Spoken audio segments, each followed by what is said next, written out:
दोस्तों नमस्कार।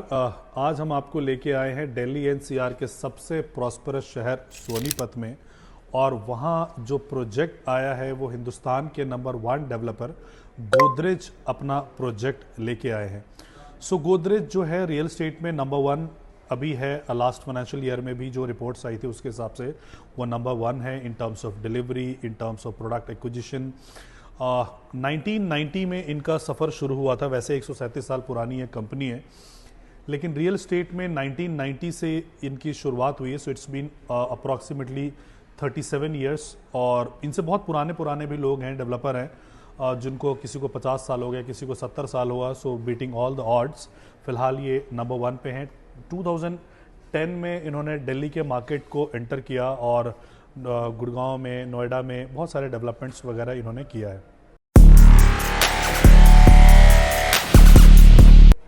नाउ बात आती है कि सोनीपत को गोदरेज ने अपना प्रेफर्ड डेस्टिनेशन क्यों चूज़ किया, कि जबकि वो किसी भी शहर में जाके अपना प्रोजेक्ट लॉन्च कर सकता था। एंड आपने देखा होगा कि हर क्वार्टर में इनके बड़े सारे प्रोजेक्ट्स आते हैं। जैसे इस क्वार्टर में इनका बड़ौदा का प्रोजेक्ट है, इंदौर का जो उज्जैन महाकाल रोड पे है वो प्रोजेक्ट आ रहा है, सेक्टर 44 का इनका प्रोजेक्ट आ रहा है। In spite of that Sonipat को इन्होंने क्यों चूज़ किया? सोनीपत बेसिकली जो दिल्ली एनसीआर का सबसे प्रॉस्परस शहर है। अभी जो सबसे तेजी से प्रगति किसी शहर का अगर होना है तो वो सोनीपत है। उसका कारण है कि किसी भी शहर की तरक्की तब होती है जब वहाँ पे आप एम्प्लॉयमेंट लेके आते हो। बैंगलोर वॉज नॉट बैंगलोर जब तक कि वो आईटी कंपनीज वहाँ पे नहीं आई थी। हैदराबाद जो है बहुत पुरानी उसकी लेगेसी रही है, चार मीनार, ये वो सारी चीज़ें वहाँ पे रही, बेगमपेट। इसके अलावा आपका अगर वो देख लो सिकंदराबाद, तो बहुत पुरानी उनकी लेगेसी रही है। In spite of that Hyderabad, जब तक वो आईटी कंपनीज नहीं आई थी तब तक वो हैदराबाद नहीं था। Same in the case of Gurugram. Gurugram में क्या था कि लोग जो दिल्ली एनसीआर वाले लोग, जो दिल्ली वाले पर्टिकुलरली लोग थे, या सोनीपत या इस तरफ रोहतक वगैरह, अपने लोगों का रिश्ता करना भी वहाँ पसंद नहीं करते थे, बिकॉज वो डेवलपमेंट वहाँ पे नहीं था, पानी वहाँ पे खारा था। लेकिन ये सब जिन शहरों का नाम मैंने बताया, चाहे वो हैदराबाद हो, चाहे वो गुरुग्राम हो, या बैंगलोर हो, या पुणे हो, ये सिटीज़ तब डेवलप हुआ है जब वहाँ पे माइग्रेंट, प्रवासी लोग वहाँ पे आए हैं रोजगार के सिलसिले में। सोनीपत भी एक ऐसा ही शहर है जहां रोजगार के लिए गवर्नमेंट बहुत सारा काम कर रही है, और आने वाले 2.5 से 3 सालों में यहाँ पे आपको लगभग 8 लाख के आसपास की रोजगार आपको यहाँ पे मिलेंगे। उनमें से प्रोमिनेंट जो एम्प्लॉयमेंट पुलर हैं उनमें से एक है मारुति उद्योग लिमिटेड, जो कि खरकोदा में अपना प्लांट लगा रहे हैं। 850 एकड़ में है, इलेक्ट्रिकल व्हीकल का इनका प्लांट है, और वहाँ पे फर्स्ट लाइन ऑफ प्रोडक्शन जो है वो दिसंबर 2026 में स्टार्ट हो जाएगा। हम गुरुग्राम की स्टोरी की हम अगर बात करते हैं, गुरुग्राम इतना तरक्की हो गया, आज वहाँ पे 190 करोड़ के फ्लैट्स वहाँ पे बिक रहे हैं। किसी ने इमेजिन भी नहीं किया होता, सोचा भी नहीं होगा कि गुरुग्राम जैसे शहर में 190 करोड़ के भी फ्लैट बिका करेंगे। तो उसका जो सबसे बड़ा कारण था कि गुरुग्राम में जो सबसे पहला एम्प्लॉयमेंट पुलर था वो मारुति था। मारुति के बाद फिर बाकी कंपनीज आनी शुरू हुई, फिर साइबर सिटी आया, फिर गोल्फ कोर्स बसा, तो धीरे धीरे वो तरक्की हुई। नाउ अगर 190 करोड़ रुपए में आप वहाँ पे फ्लैट लेते हैं, जाहिर सी बात है कि वो डबल शायद ही वो हो पाएगा। तो वो एक तरीके से एक living in a style, living in a elegant style का वो पर्यायवाची है, इसलिए उसके उतने प्राइजेस हैं। प्लस क्योंकि वहाँ पे जेंट्री इस प्रकार की है, जेंट्री का वहाँ पे वो प्राइस है। लाइक अगर आपके सोसाइटी में दीपक पारेख हो, चंदा कोचर हो, इंदिरा नूई हो, तो अपने आप ही वहाँ पे फ्लैट्स के रेट्स वहाँ पे बढ़ जाते हैं। सोनीपत भी अब उस रास्ते पे अग्रसर हो रहा है जहाँ पे बहुत सारा रोजगार यहाँ पे क्रिएट किया जाएगा। जो नाम पहले मैंने आपको बताया मारुति उद्योग लिमिटेड का, वहाँ से एम्प्लॉयमेंट आएगा। इसके अलावा जो है, आप गूगल पे सर्च करेंगे वंदे भारत कोच फैक्ट्री, तो वंदे भारत की कोच फैक्ट्री जो है वो सोनीपत में लग रहा है। मिनिस्ट्री ऑफ रेलवे के पास बहुत चॉइसेस थे और बहुत सारे जगह पे आप ये प्लांट लगा सकते थे, लेकिन सोनीपत को इन्होंने प्रेफर्ड डेस्टिनेशन चूज़ किया, because east west north south में कहीं पे भी ट्रांसपोर्टेशन करना होगा उसको, तो यहाँ से वो इजीली ट्रांसपोर्ट वो हो पाएगा। Apart from that Mahindra and Mahindra हो गया, हीरो मोटर कॉप हो गया, इन सब की कंपनीज भी यहाँ पे आ रही है। प्लस जब मारुति आएगा तो मारुति जो है वो सिर्फ इंजन मैन्युफैक्चर करता है, उसके जो हेडलाइट्स है कोई और मैन्युफैक्चर करता है, उसके जो वाइपर है कोई और मैन्युफैक्चर करता है, सीट कवर कोई और मैन्युफैक्चर करता है। तो इनको हम जो बोलते हैं OEM, ओरिजिनल इक्विपमेंट मैन्युफैक्चरर्स। सो साथ साथ मारुति के साथ साथ वो OEM वाले भी यहाँ पे आएंगे और बहुत सारे रोजगार वो लोग भी क्रिएट करेंगे, प्लस एंसिलरीज वगैरह आएंगी। तो इसके वजह से एक अच्छा खासा हम देख सकते हैं कि यहाँ पे आपको जब 8 से 10 लाख के आसपास जब यहाँ पे रोजगार आएगा ना, 8 से 10 लाख का रोजगार आने का मतलब तकरीबन 40 लाख फैमिली का शिफ्ट होना, जो कि एक संसदीय क्षेत्र से कई गुना ज़्यादा है। सो 40 लाख फैमिली मेंबर्स, जैसे कि अगर सपोज कोई एक जना शिफ्ट हो रहा है तो उसके साथ उसकी वाइफ और हम ऐसा कंसिडर करते हैं कि 2 बच्चे होंगे, तो अगर 10 लाख की इंप्लॉयमेंट आ रही तो 40 लाख लोग यहाँ पे शिफ्ट होंगे। तो आप इमेजिन कर सकते हैं कि कितने तेजी से यहाँ पे प्रॉपर्टीज की जो है डिमांड बढ़ेगी। इसके अलावा यहाँ पे बहुत ही वेल इक्विप्ड इंफ्रास्ट्रक्चर चाहिए होगा। तो इंफ्रास्ट्रक्चर ऑलरेडी गवर्नमेंट को पता है कि जब 40 लाख लोग यहाँ पे अगले 2.5 से लेके 5 सालों में जब यहाँ पे शिफ्ट होंगे तो उसके लिए इंफ्रास्ट्रक्चर का जो व्यवस्था है वो ऑलरेडी वो कर रही है। जैसे कि दिल्ली है, उसको KMP सोनीपत को कुंडली पलवल मानेसर से कनेक्ट किया गया है। Apart from that UER2 urban extension road, जब 40 लाख लोग रहेंगे तो जाहिर सी बात है कि GT कनाल बाईपास होके एयरपोर्ट नहीं जाएंगे, क्योंकि वहां पे ट्रैफिक का बहुत कंजेशन होता है। तो UER2 के माध्यम से अब ये एयरपोर्ट से भी कनेक्टेड है। Sonipat was the only NCR जहां पे कि मेट्रो नहीं था, दिल्ली मेट्रो नहीं था। दिल्ली मेट्रो का ये कहना था कि हमारे पास अगर हम यहाँ तक सोनीपत तक लेके जाते भी हैं ट्रेन को तो कम्यूटर्स नहीं मिलेंगे, क्योंकि वहाँ पे रोज़गार नहीं है, लोग नहीं रहते हैं। और छोटे छोटे शहरों में जैसे कि बहादुरगढ़ हो गया, इन सब शहरों में भी मेट्रो जा चुकी थी। तो अब जो है 6 जनवरी को प्रधानमंत्री श्री नरेंद्र मोदी जी ने इसका जो है शिलान्यास किया है और ये रिठाला वाला जो लाइन है ये एक्सटेंड होकर कुंडली तक आएगा, जो हमारे प्रोजेक्ट से मात्र 6 किलोमीटर के दूरी पे है। तो ये सारी इंफ्रास्ट्रक्चर दुरुस्त की जा रही है। इसमें रैपिड रेल है वो आ गया, UER2 हो गया। सो मतलब आपका एयरवेज यानी हवाई यात्रा जो है वो कनेक्ट किया जा रहा है, रोडवेज सरफेस ट्रांसपोर्ट वो अच्छी यहाँ पे की जा रही है। अब यहाँ पे बहुत सारे डेवलपर्स ऑलरेडी थे, लाइक एल्डिगो यहाँ पे था जो 15,000 रुपये के रेट में इन्होंने अपना काउंटी प्रोजेक्ट लॉन्च किया था और आज 1.5 लाख रुपए के रेट पे है। इसके अलावा मनसा डेवलपर्स हैं जो कि रनाउंड डेवलपर हैं, फरीदाबाद से हैं। सो एल्डिगो हो गया, मनसा हो गया। हीरो मोटर कॉप वाले जो हीरो ग्रुप है, तो हीरो स्वर्णपथ के नाम से वो अपना प्रोजेक्ट लाए थे, जो लगभग 1 वीक में उनका सोल्ड आउट हुआ था सेक्टर 33 में।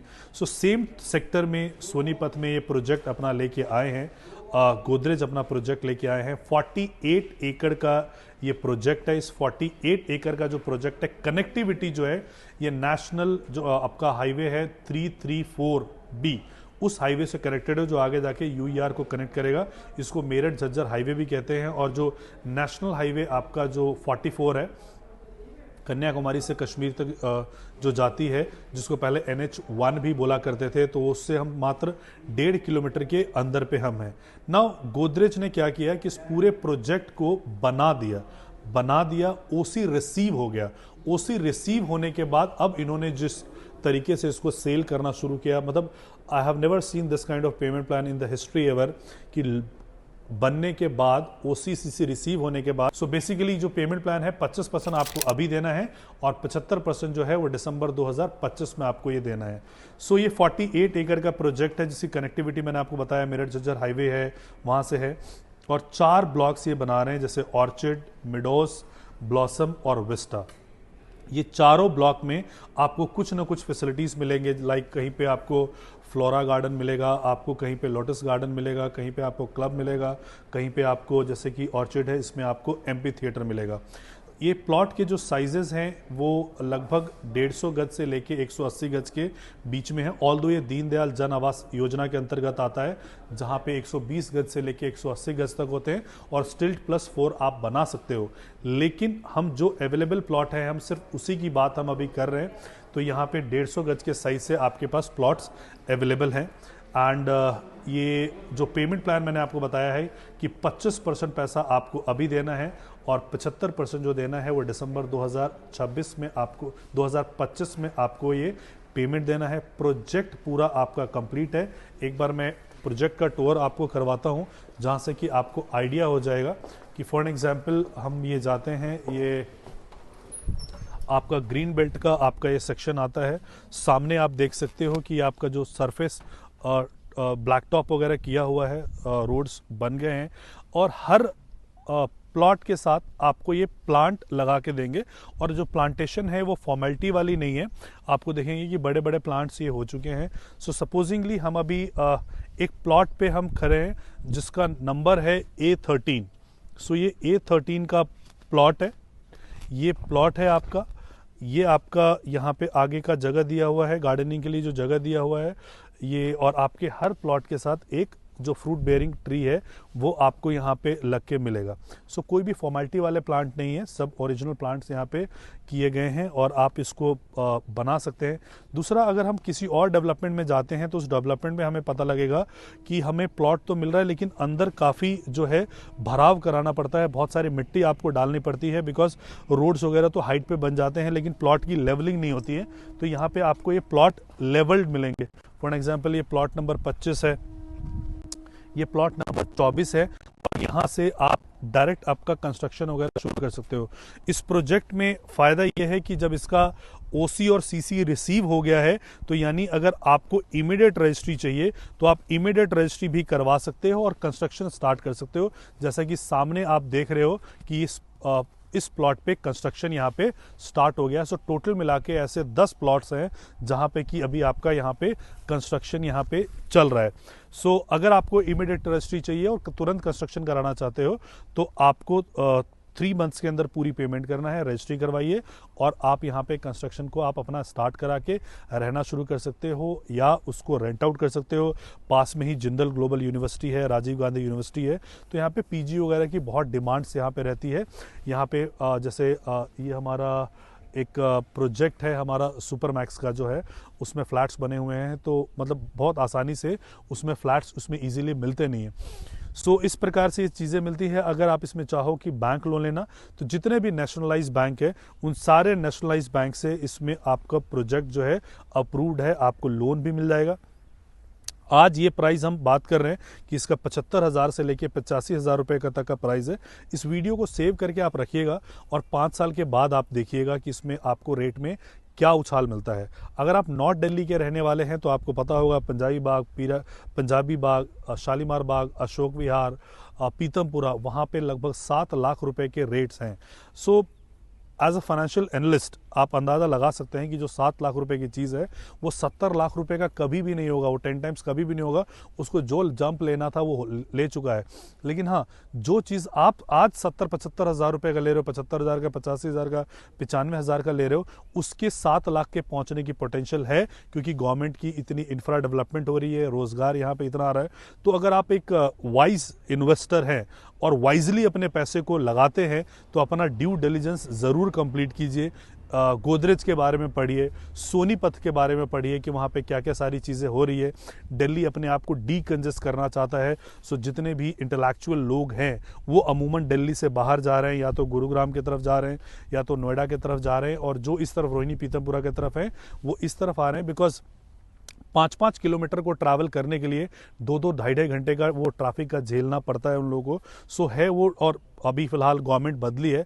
मैं बहुत पॉलिटिकल एनालिस्ट नहीं हूँ और पॉलिटिकली मुझे बहुत कमेंट करना उचित भी नहीं होगा, लेकिन जो गवर्नमेंट चेंज हुई है, अब दूसरी गवर्नमेंट आई है, आई एम नॉट श्योर, क्योंकि आपका बुरारी आप ले लो, आप मुकुंदपुर ले लो, एरियाज को देख लो जहाँ 1-2 लाख रुपए के रेट में है, वहाँ पे गवर्नमेंट कौन सी और फैसिलिटी लेके चली जाएगी, कैसे उसमें कर देगी।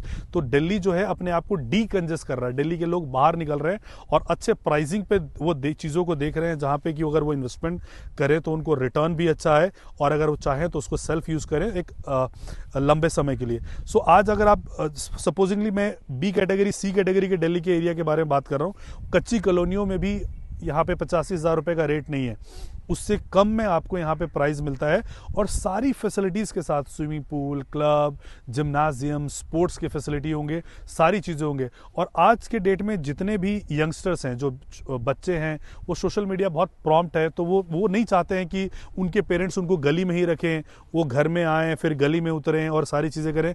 उनको भी एक अच्छे एनवायरनमेंट में रहना पसंद है और आज के डेट में फैमिली पे यही प्रेशर है कि वो अपने फैमिली के साथ अच्छे जगह पे शिफ्ट होना चाहते हैं, एक अच्छा लाइफस्टाइल जीना चाहते हैं। तो अगर आप एक अच्छा लाइफस्टाइल जीना चाहते हैं, कम रेट पे, कम प्राइस पे और हिंदुस्तान के नंबर 1 डेवलपर के साथ आप प्रॉपर्टी में इन्वेस्टमेंट करना चाहते हैं, तो आप नीचे दिए गए नंबर पे हमसे संपर्क कर सकते हैं इसके बारे में, अगर आपको कोई भी और जानकारी चाहिए तो। So thank you so much, आपने वीडियो को अंत तक देखा, बहुत धन्यवाद, हार्दिक धन्यवाद। इससे रिलेटेड अगर आपको कोई क्वेरी हो आप हमें ज़रूर कॉल कीजिएगा या व्हाट्सएप कीजिएगा। जय हिंद, जय भारत।